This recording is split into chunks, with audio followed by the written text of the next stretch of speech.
प्रिय दर्शकों, एक बार फिर डी के मोटिवेशन यूट्यूब चैनल में आप सभी का स्वागत है। मित्रों, आज की कहानी बहुत ही दर्द भरी है और प्रेरणादायक है। एक सौतेली माँ जिसने अपनी सौतेली बेटी को जंगल में फेंक दिया ताकि जंगली जानवर खा जाए, लेकिन ईश्वर की मेहरबानी कि उसे एक बेजुबान बंदरिया ने कैसे पाला। आइए सुनते हैं यह खूबसूरत कहानी। मित्रों, किसी गांव में किसान रहता था। उसकी शादी को काफी साल हो चुका था। वह बे औलाद था। फिर उस किसान ने बच्चे के लिए दूसरी शादी की। कुछ महीनों के बाद भगवान की दुआ से उसे दूसरी पत्नी से एक बेटी पैदा हुई। बच्ची दिखने में बिल्कुल परी जैसी लगती थी। उस फूल सी बच्ची को पाकर किसान ने भगवान का धन्यवाद किया। वह पति पत्नी अपनी बेटी के साथ बड़े खुश थे और किसान ने बड़े प्यार से अपनी बेटी का नाम परी रख दिया। अब वह किसान अपनी दूसरी पत्नी से बहुत ज्यादा प्यार करता था, लेकिन किसान की जो पहली वाली पत्नी थी उसे यह चीजें बर्दाश्त नहीं हो रही थी। वह किसान की बच्ची को एक आंख नहीं देख सकती थी। जब बच्ची कुछ महीनों की हुई तो अपनी तोतली जुबान से किसान को पापा पापा कहकर पुकारने लगी। किसान की पहली पत्नी के सीने पर सांप लौटने लगा। इसी तरह वह किसान की बेटी की दुश्मन बन चुकी थी। परी की मां तो सारा दिन घर के कामकाज करती, लेकिन किसान की पहली वाली पत्नी किसान के साथ खेतों में काम करवाया करती थी। एक दिन किसान की पत्नी खेतों से कुछ सब्जियां तोड़ने जा रही थी। फिर उसने सोचा, आज परी तो घर पर अकेली है क्योंकि उसकी मां दुकान से कुछ सौदा लाने गई है। किसान की पहली पत्नी ने इसी बात का फायदा उठाया और परी को अपनी गोद में उठाकर खेतों में साथ ले गई। अब वह सोचने लगी, मैं इस लड़की को खेतों में ही छोड़कर चली जाऊंगी ताकि इसे जंगली जानवर खा जाए और मेरी जान को इस लड़की से छुटकारा मिल जाए। अब वह चलते चलते अपने खेतों से भी काफी आगे एक जंगल में चली गई और उसने बच्ची को अपनी गोद से जमीन पर फेंक दिया और फौरन से वापसी की तैयारी कर ली। उस जालिम औरत के दिल में जरा रहम ना आया और वहां से चली गई। अब वह मासूम बच्ची झाड़ियों में इधर उधर फिरने लगी। अभी वह इतना चल नहीं पाती थी क्योंकि वह बहुत छोटी बच्ची थी। मित्रों, कहते हैं बच्चा भगवान का रूप होता है। इसी तरह उस मासूम बच्ची को भी अपने नफे नुकसान का कोई पता नहीं था। वह बच्ची रोती रोती उसी जंगल में सो गई। जब उस बच्ची की आंख खुली तो वह पापा पापा कहकर अपने किसान पिता को पुकारने लगी और भूख से बिलखने लगी और उठकर चलने लगी। चलते चलते वह एक घने जंगल में जा पहुंची जहां एक पेड़ पर एक बंदरिया अपने बच्चों के साथ रहती थी और उसी पेड़ की दूसरी साइड एक छोटी सी कुटिया बनी हुई थी जिसमें एक साधु रहते थे। लेकिन उस समय वह साधु कहीं भिक्षा मांगने के लिए निकले हुए थे और वह बंदरिया भी उसी साधु बाबा के पास रहती थी। साधु बाबा उस बंदरिया का बहुत ख्याल रखते थे। जब उस बंदरिया ने छोटी सी मासूम बच्ची के रोने की आवाज सुनी तो बच्ची को उसने जल्दी से गोद में उठा लिया, लेकिन वह बच्ची माँ माँ पुकार कर रोने लगी। तो उस बंदरिया ने जल्दी से पेड़ों के कुछ फल तोड़े और उनका रस निकालकर उस बच्ची को पिलाने लगी। बच्ची रस पीने से थोड़ा सुकून महसूस करने लगी। वो बंदरिया बच्ची से बहुत प्यार करने लगी। कभी उसकी जुएं निकालती, कभी उसकी गालों पर हाथ फेरती थी, बिल्कुल वैसे जैसे एक माँ अपने बच्चे से प्यार करती है। बच्ची को भी माँ जैसी गोद का सुकून मिलने लगा और बंदरिया की गोद में सो गई। उस बंदरिया ने काफी दिनों तक उस बच्ची का ऐसे ही ख्याल रखा। उसकी भूख प्यास हर चीज का एक माँ की तरह ही ख्याल रख रही थी। तभी क्या हुआ, वहां से साधु बाबा बाहर गए हुए थे भिक्षा मांगने के लिए। वापस अपनी कुटिया में आ गए तो अचानक उन्होंने देखा बंदरिया की गोद में एक बहुत सुंदर और प्यारी सी इंसानी बच्ची है। अब इसे देखकर साधु बाबा सोच में पड़ गए। साधु बाबा ने फौरन उस बंदरिया से बच्ची को अपनी गोद में लिया और अपनी कुटिया में चले गए और उस बच्ची से उसका नाम पूछने लगे। लेकिन बच्ची तो अभी बहुत छोटी थी और वह इतना बोल नहीं पाती थी। साधु बाबा सोचने लगे, पता नहीं यह किसकी बच्ची है और कहां से आई है। फिर साधु बाबा प्यार से उस बच्ची का ख्याल रखने लगे।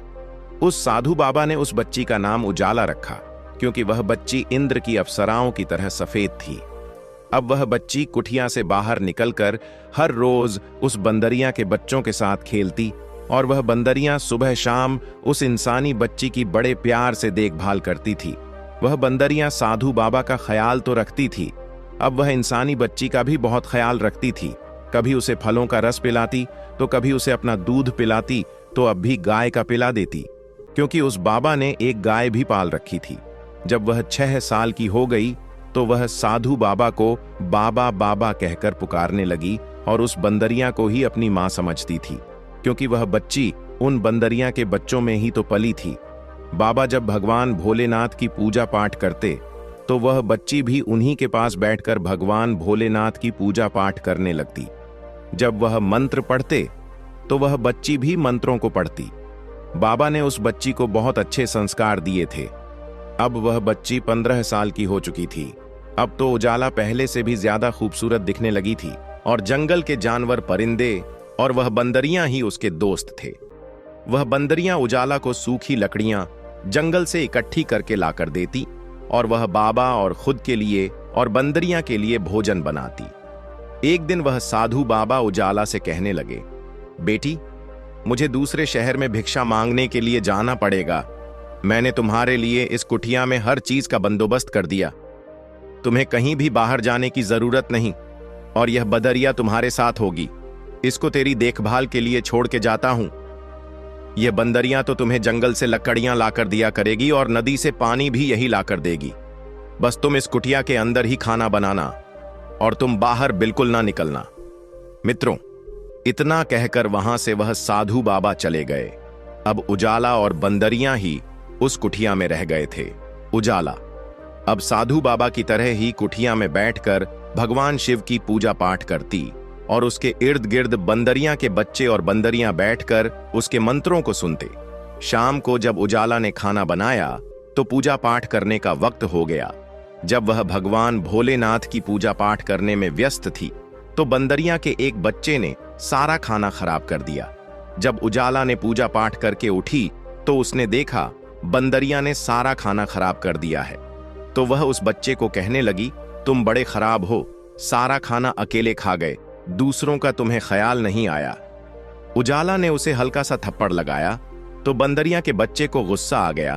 तो उस बंदरिया के बच्चे ने चूल्हे की आग में पानी फेंककर आग को बुझा दिया। उजाला ने यह सब देखा तो परेशान हो गई और सोचने लगी, मुझे आग जलाने में बड़ी मुश्किल होती है, अब मैं कैसे आग जलाऊंगी।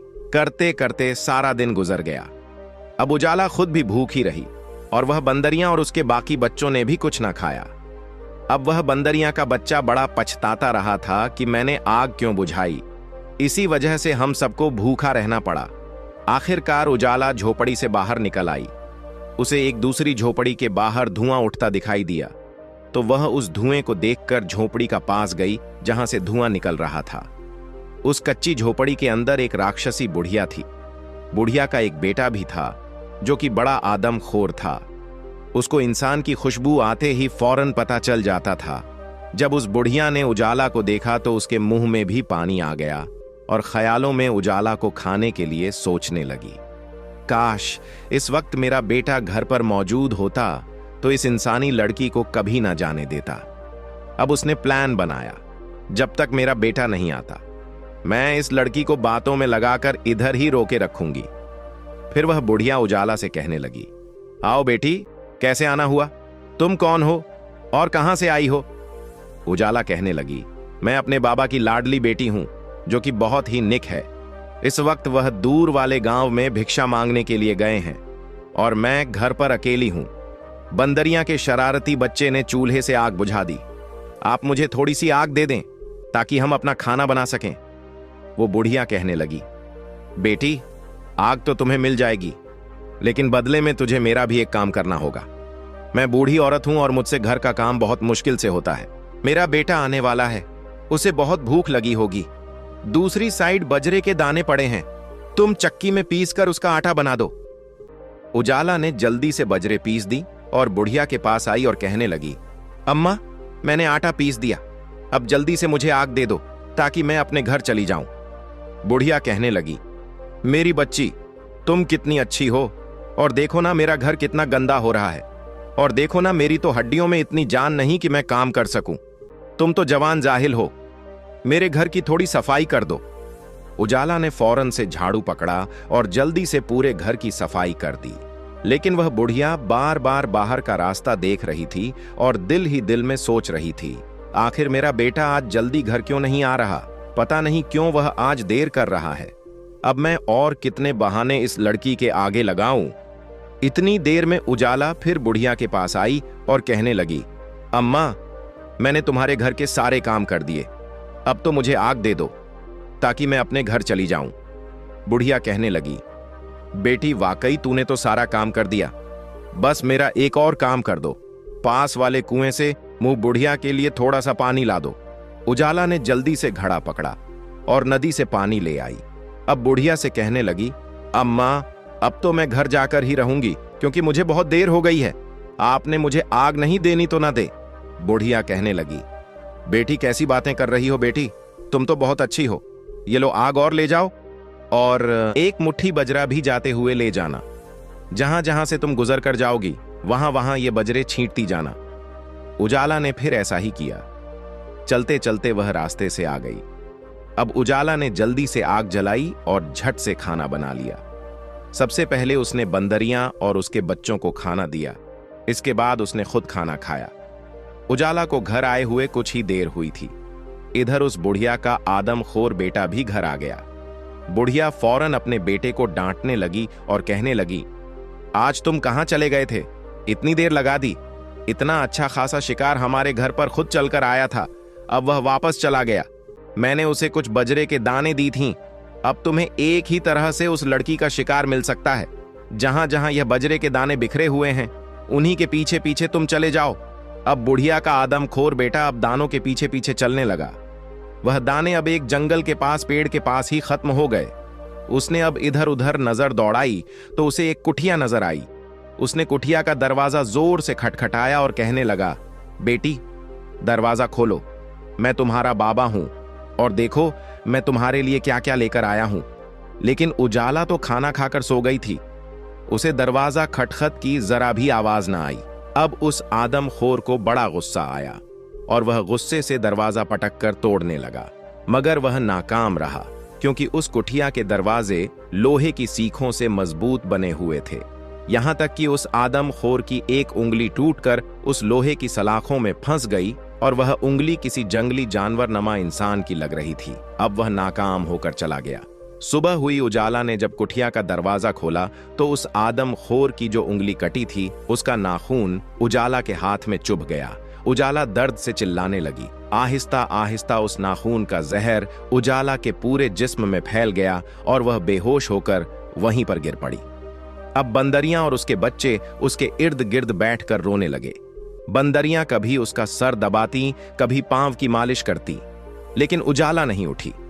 इतने में बाहर घोड़े पर सवार कुछ लोग आए। उनमें एक राजा था और बाकी उसके मंत्री और दरबारी थे। वह शिकार करने के लिए निकले थे। राजा ने अपने मंत्री को हुक्म दिया, यहीं पर अब खेमा लगाया जाए। राजा की नजर जब झोपड़ी पर पड़ी तो उसने मंत्री से कहा, इसके अंदर जाकर तो देखो ये झोपड़ी अंदर से दिखने में कैसी है। जब राजा का मंत्री झोपड़ी के अंदर गया और झट से ही बाहर आ गया। राजा ने पूछा, क्या हुआ? तो उसने बताया, उस झोपड़ी का दरवाजा तो पहले ही खुला हुआ था और अंदर एक बहुत ही खूबसूरत लड़की बेहोश पड़ी हुई है। उसके पास एक बंदरियां बैठी हुई है जो कि रो रही है। राजा ये सुनकर बड़ा हैरान हुआ और उसको दिलचस्पी हुई कि मैं खुद अंदर जाकर देखूं आखिर यह मामला क्या है। राजा ने मंत्री को हुक्म दिया, उस लड़की को झोपड़ी से बाहर निकाला जाए। जब उस लड़की को बाहर निकाला गया तो राजा ने लड़की के सीने के पास अपना कान लगाकर सुना तो उसे पता चला कि अभी भी उसकी सांसें चल रही हैं और लड़की भी बहुत खूबसूरत है। फिर राजा की निगाह उस लड़की की हथेली पर पड़ी तो उसने देखा उसके हाथ में एक खतरनाक नाखून चुभा हुआ था। जैसे ही उस लड़की की हथेली से नाखून को निकाला गया तो वह लड़की फौरन से उठकर बैठ गई। राजा ने कहा, मैं इस राज्य का राजा हूं और मैंने तुम्हारी जान बचाई है। राजा बोला, अब तुम बताओ, तुम कौन हो और यहां पर अकेली क्यों रहती हो और इस बंदरियां से तुम्हारा क्या रिश्ता है? ये तुम्हारे लिए बड़ा रो रही थी। लड़की बोली, महाराज मैं अकेली कहां हूं, मैं एक साधु बाबा की बेटी हूं और यह बंदरियां मेरे बचपन की साथी हैं। मेरे बाबा कुछ भी भिक्षा मांगने गांव में गए हुए हैं, बहुत जल्द वापस आ जाएंगे। राजा कहने लगा, तुम तो हद से ज्यादा खूबसूरत हो। अगर तुम चाहो तो तुझे मैं अपने महल ले जा सकता हूं, और तुम्हारे बाबा को भी हम उधर ही बुला लेंगे, और इस बंदरिया के लिए भी शानदार कुटिया का इंतजाम कर देंगे। बस तुम मेरे साथ चलो, क्योंकि एक लड़की का जंगल में अकेला रहना अच्छी बात नहीं है। उजाला मान गई। जब राजा उजाला और उसके साथी बंदरिया को लेकर महल में पहुंचे तो राजा की मां कहने लगी, बेटा, तुम इस लड़की को किस रिश्ते से यहां लेकर आए हो? ऐसे तो लोग बातें करेंगे। तुम ऐसा करो, इसके साथ विवाह कर लो। इस लड़की की इज्जत और मान सम्मान भी बच जाएगी। फिर चंद ही दिनों में उजाला के साथ राजा ने विवाह कर लिया। अब उजाला राजा की रानी बन गई थी। उस राजा की पहले भी एक रानी मौजूद थी। राजा को उजाला से बहुत मोहब्बत हो गई। वह उसका बहुत ख्याल रखता था। उसने अब उसकी देखभाल के लिए एक दासी भी रख दिया। वह दासी बुढ़िया थी, जो उजाला को बहुत अच्छी लगती थी, क्योंकि वह दासी उजाला को बेटियों की तरह प्यार देती थी। एक दिन वह बुढ़िया उजाला से कहने लगी, बेटी, जरा अपने सौतन से बचकर रहना। यह बहुत होशियार है, यह तुम्हें नुकसान पहुंचा सकती है। उजाला कहने लगी, बड़ी अम्मा, ऐसा नहीं सोचते। वह तो मुझे बहनों की तरह मानती है, और वह भी इस राजमहल की रानी है। मैं भी रानी हूं, तो वह मुझसे क्यों जलेगी? बूढ़ी अम्मा की समझ में कुछ ना आया और उसने ऐसे ही सर हल्ला दिया। अब उजाला अपने सौतन के कमरे में अक्सर चली जाया करती थी और उससे बातें भी किया करती थी। उजाला की सौतन बड़ी तेज थी। वह उस पर अपने जलन का इजहार नहीं होने देती थी। एक दिन वह दोनों महल के बाहर खड़ी थी। उजाला के साथ उसकी बंदरियां भी थीं। उजाला की सौतन कहने लगी, उजाला, तुम तो बड़ी खूबसूरत हो, और जेवर पहनने से तो और भी ज्यादा खूबसूरत दिखाई देती। नदी के बिल्कुल करीब जाके तुम अपने परछाई में देखो तो सही, तुम कितनी खूबसूरत हो।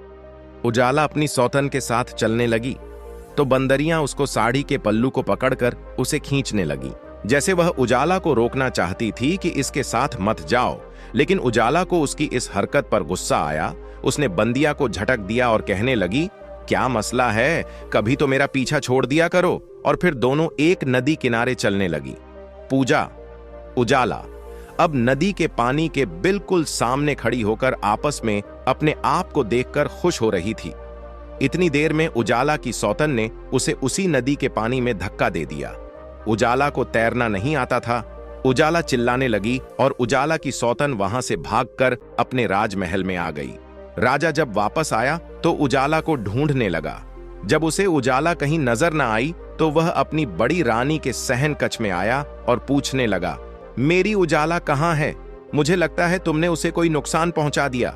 रानी कहने लगी, महाराज, मैंने उसका कोई नुकसान नहीं किया। जरूर इस बंदरिया ने ही उजाला के साथ कुछ किया है, क्योंकि यह बंदरिया हर वक्त उसके साथ ही चिपकी रहती थी। राजा को उस बंदरिया पर बड़ा गुस्सा आया और उसने अपने मंत्री से कहकर बंदरिया को जंजीरों में जकड़कर एक कमरे में बंद करवा दिया जाए। लेकिन राजा को कहीं भी सुकून नहीं आ रहा था। वह पागलों की तरह उजाला को ढूंढता था। राजा न खाता था न पीता था, हर वक्त खुद को कमरे में कैद कर रखता था। एक दिन राजा का गुजर उस नदी किनारे से हुआ तो उस नदी में एक कमल गट्टा का फूल उगा हुआ था। राजा की नजर जब उस फूल पर पड़ी तो उसको उसमें भी उजाला का चेहरा नजर आ रहा था। जब राजा उस फूल के करीब गया तो उस फूल ने झुककर राजा को राम राम किया। राजा फूल से कहने लगा, क्यों? तुम मुझे मेरी उजाला की याद दिला रहे हो? वह भी तुम्हारी तरह ही खूबसूरत और नाजुक थी, पता नहीं कहां चली गई है। अब राजा अपना दिल लगाने के लिए अक्सर उस नदी के पास बैठ जाता और उस फूल से बातें करता। बड़ी रानी को जब यह शक हुआ तो वह एक बार फिर से गुस्से में आ गई। उसने एक सैनिक को बुलाकर हुक्म दिया, जो नदी के बीच बड़ा सा फूल उगा है उसे तुम जड़ से काट डालो। सैनिक ने बिल्कुल ऐसा ही किया। जब राजा दूसरे दिन नदी किनारे पहुंचा तो उसे फूल नजर न आया, क्योंकि वह फूल सैनिक ने जड़ों से निकालकर एक तरफ फेंक दिया था। लेकिन वहीं पर एक सेब का पौधा उग गया था जो बड़ा सुंदर था और उस पर छोटे छोटे खूबसूरत फूल लगे हुए थे। फिर अचानक उस पर एक बहुत बड़ा सेब लग गया जो आम सेबों से बहुत बड़ा था। लोग दूर दूर से उस सेब को देखने आते थे, मगर उसको कोई तोड़ नहीं सकता था, क्योंकि वह राजा के इलाके में लगा था। इधर किसान ने अपनी पहली पत्नी को घर से निकाल दिया था। किसान और उसकी पत्नी ने बड़े प्यार से अपनी बेटी का नाम परी रखा था। तो वह परी की याद में हर वक्त रोते थे। अब उनको भगवान ने बेटा भी दे दिया था, फिर भी उनको परी की बहुत याद आती थी। एक दिन किसान की पत्नी खेतों में जा रही थी। थकावट हुई तो उसने सोचा, इस पेड़ के नीचे लेटकर थोड़ा आराम कर लेती हूं। किसान की पत्नी के हाथ में जो टोकरी थी उसने एक साइड पर रखी और वहां पर लेट गई। जब उसकी आंख लगी तो वह बड़ा सा सेब टूटकर उस टोकरी में गिर गया। जब वह उठी तो परेशान हो गई। वह सोचने लगी, या भगवान, अब मैं क्या करूं? अगर किसी ने देख लिया सेब टोकरी में गिरा पड़ा है तो वह मुझे चोर समझेंगे और राजा मुझे कैद करवा देगा। अब उसने सोचा, मैं फौरन से घर चली जाती हूं। उसने टोकरी वैसे ही उठाई और अपने साड़ी के पल्लू से ढककर फौरन घर आ गई और अपने पति से कहने लगी, आज मैं आपको बताऊं कि मुझे क्या मिला है? तो किसान बोला, हाँ बताओ, क्या लेकर आई हो? फिर किसान की पत्नी ने सारी कहानी किसान को बताया और फौरन से टोकरी पर से कपड़ा हटाया तो वहां पर सेब मौजूद नहीं था, बल्कि सेब की जगह पर एक नन्ही मुन्नी बच्ची थी। वह दोनों पति पत्नी। यह देखकर बड़े खुश हुए और किसान की पत्नी ने जल्दी जल्दी बच्ची को टोकरी से निकाला और कहने लगी, इतनी खूबसूरत बच्ची है, मैं इसकी जरूर परवरिश करूंगी। जब उसने बच्ची को उठाकर एक जगह बिठाया, वह देखते ही देखते एक जवान लड़की बन गई। इधर साधु बाबा जब कुटिया में आया तो देखा ना वहां पर उजाला थी और ना ही उसकी बंदरियां मौजूद थी। अब तो साधु बाबा पागलों की तरह पूरे जंगल में अपनी उजाला को ढूंढने लगे, क्योंकि उन्होंने उजाला को बड़े लाड़ और प्यार से पाला था। लेकिन उजाला उनको कहीं नजर ना आई। फिर वह बाबा अपनी बेटी की तलाश करते करते राजा के महल में पहुंच गए। राजा की नजर जब उस साधु बाबा पर पड़ी तो राजा फौरन उठकर खड़ा हो गया और कहने लगा, बाबा कहिए, आपका कैसे आना हुआ? फिर उस साधु बाबा ने सारा माजरा सुनाया कि ऐसे में अपनी बेटी को जंगल में एक बंदरिया की हिफाजत में छोड़कर खुद बाहर के लिए चला गया था, लेकिन जब वापस आया हूं तो मेरी बेटी वहां मौजूद नहीं है। यह सुनकर राजा आश्चर्य में पड़ गया, क्योंकि अब उसे मालूम हो चुका था वह उजाला इस साधु बाबा की ही बेटी थी। फिर राजा ने बाबा को अपना सारा वाकया सुनाया तो बाबा हैरान हो गए और कहने लगे, मेरी बेटी उजाला मर नहीं सकती, क्योंकि मैंने उसे ऐसी ऐसी तंत्र मंत्र और विद्याएं सिखाई थीं, वह मेरी बच्ची अपनी खुद की हिफाजत कर सके और कोई शैतानी ताकत उसे नुकसान ना पहुंचा सके। अगर कोई नुकसान पहुंचाने में कामयाब हो भी गया तो मेरी बेटी फिर भी बचकर सामने आ जाएगी, किसी इंसान की सूरत में या फिर किसी फल की सूरत में, क्योंकि जब तक यमराज का हुक्म ना हो कोई भी मेरी बेटी को मार नहीं सकता। राजा ने फिर खुलकर साधु बाबा को सारी हकीकत बताई। वह मेरी पत्नी है और मैं उसे अपनी पटरानी बना चुका हूं और अब वह मुझसे बिछड़ चुकी है। साधु बाबा ने राजा से कहा, पता नहीं मेरी बेटी की किस्मत में लिखा ही कुछ ऐसा है। पहले तो वह अपने माँ बाप से बिछड़ी और जवान होने के बाद जहां उसने आंखें खोली वहां अपने बाबा से बिछड़ गई, अब अपने पति से बिछड़ गई। अब मेरा मालिक ही जानता है इसमें उस बच्ची की क्या गलती है। राजा ने साधु बाबा को एक कमरा दिया जहां वे साधु बाबा बैठकर अपनी तंत्र मंत्र शक्तियों से देख सकते हैं। फिर जब बाबा ने उस कमरे में जाकर बैठा और अपने तंत्र मंत्र की शक्तियों से आंख बंद कर ध्यान दिया तो उसने देखा कि एक तरफ नजर दौड़ाई तो वहां पर बंदरियां कैद थीं और रो रही थीं। बाबा ने राजा से कहकर फौरन उस बंदरियां को आजाद करवाया। वह बंदरियां आजाद होते ही राजा के कपड़ों को पकड़कर खींचने लगी तो राजा को बंदरियां पर गुस्सा आया, लेकिन साधु बाबा ने कहा, यह बेजुबान तुझे कुछ बताना चाह रही है। फिर वह बंदरियां राजा को कपड़ों से खींचते खींचते किसान के दरवाजे के पास ले गई। किसान के दरवाजे के पास पानी का एक कुआं था जहां पर एक लड़की पानी भर रही थी। राजा ने गौर से देखा तो उसे वह लड़की उजाला जैसी लगी। जब राजा लड़की के करीब पहुंचा तो इतनी देर तक वह घर के अंदर जा चुकी थी। राजा के पास ही खड़ी बंदरियां किसान का दरवाजा पटकने लगी। इतने में किसान की पत्नी ने आकर दरवाजा खोला तो राजा ने कहा, अभी अभी जो लड़की अंदर गई है वह मेरी पत्नी है। किसान की पत्नी बोली, महाराज राम राम, कहां आप और कहां हम गरीब लोग, यह मेरी बेटी है, आपकी पत्नी कहां से हो गई? राजा मायूसी से वापस लौटने लगा, लेकिन बंदरियां फौरन किसान के घर में घुस गई। जब उसने अंदर जाकर देखा तो उजाला एक कमरे में बैठी हुई थी। उजाला ने फौरन बंदरियां को पहचान लिया और गले लगाकर खूब रोई और किसान की पत्नी को यानी उजाला ने अपनी माँ को सारी कहानी सुनाया। मेरी माँ घर के कामकाज करती थी और मेरी दूसरी माँ खेतों का काम करती थी। एक दिन मेरी सौतेली माँ ने मुझे उठाया और मुझे ले जाकर जंगल में फेंक दिया और मुझे पलट कर भी ना देखा। मैं रोती रही, इधर उधर भटकती रही और भूखी प्यासी थी। फिर मुझे इसी बंदरिया ने सहारा दिया और माँ बनकर पाला। मुझे फलों के रस निकाल निकाल कर पिलाती रही। कभी कभी जब मुझे ज्यादा भूख लग जाती थी तो यह स्वयं अपना दूध भी पिला दिया करती थी और मेरा पेट भरती रही। फिर मेरे पास एक साधु बाबा आए जिनका चेहरा बहुत ही तेजस्वी था। वह मुझे उठाकर अपनी कुठिया में ले गए और पापा बनकर मुझे पालने लगे और यह बंदरियां भी उसी साधु बाबा की थीं। अब वह मेरे बाबा भी मुझे ढूंढ रहे होंगे, क्योंकि वह मुझे घर पर छोड़कर खुद बाहर गए हुए थे और मुझे अपने बाबा की बहुत याद सताती है। जब मेरे साथ जंगल में हादसा हुआ तो एक राजा ने मेरी जान बचाई। उजाला की मां बोली, इसका मतलब कि राजा ठीक ही बोल रहे थे। तुम उसी की रानी हो और मेरी बेटी हो, किसान की पत्नी। अपनी बेटी को गले लगाकर खूब रोई और कहने लगी, बेटी क्या तुम अब महल जाना चाहती हो? उजाला बोली, अम्मा अब अगर राजा को यह पता चल गया मैं एक महमूली से किसान की बेटी हूं तो क्या वह मुझे दोबारा अपनी रानी बनाकर रखेगा? इतनी बात कही थी कि बाहर दरवाजे पर दस्तक हुई। जब दरवाजा खोला गया तो वहीं साधु बाबा और उनके साथ ही राजा भी खड़ा था। जब उजाला की नजर उस साधु बाबा पर पड़ी तो वह भागकर बाबा के सीने से जा लगी और फूट फूट कर रोने लगी। कहने लगी, बाबा मुझे आपकी बड़ी याद आती थी, मैं आपके बिना रह ही नहीं सकती।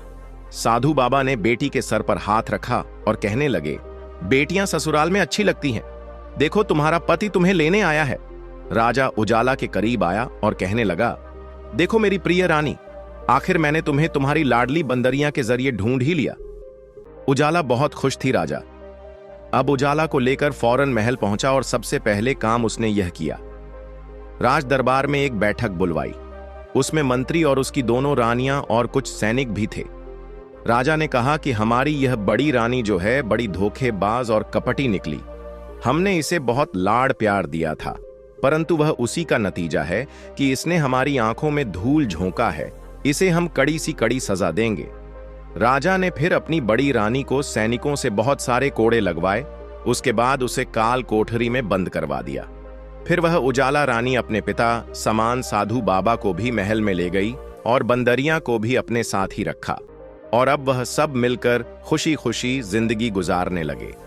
तो मित्रों, यही थी एक बंदरिया और एक नन्ही सी बच्ची की कहानी। प्रिय दर्शकों, हम आशा करते हैं आपको यह कहानी बेहद पसंद आई होगी और आप इस कहानी से बहुत ही प्रेरणा लेंगे। तो मिलते हैं आपसे अगली वीडियो में, तब तक के लिए अपना ख्याल रखिए और खुश रहिए। धन्यवाद।